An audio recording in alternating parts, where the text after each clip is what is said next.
টানা বৃষ্টিতে পানির নিচে তলিয়ে গেছে চট্টগ্রামের বাঁশখালীর বিভিন্ন এলাকা।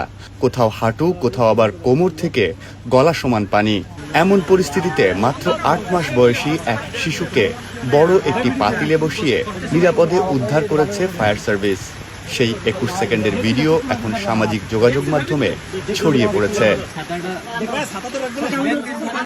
ভিডিওতে দেখা যায় এক ফায়ার সার্ভিসের সদস্য টানানো রশি ধরে অন্য হাতে শিশুকে রাখা পাতিল নিয়ে পানির মধ্যে এগিয়ে যাচ্ছেন।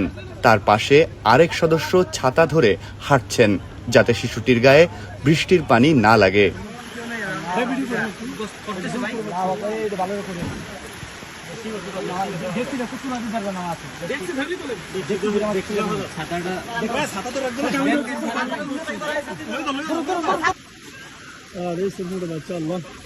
বাঁশখালী ফায়ার সার্ভিস জানায় ৮ জুলাই রাত ৮:৩০টার দিকে চেচুরিয়া ব্রিজ সংলগ্ন এলাকায় কয়েকটি পরিবার পানিবন্দী থাকার খবর পেয়ে ৮ সদস্যের একটি দল ঘটনাস্থলে যায়।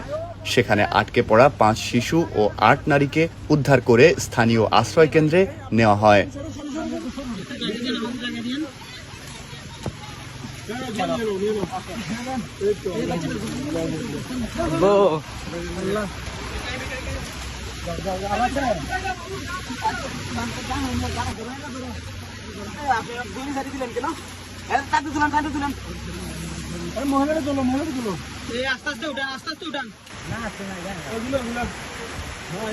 একটু জায়গা দেন, পিছনে জায়গা দেন।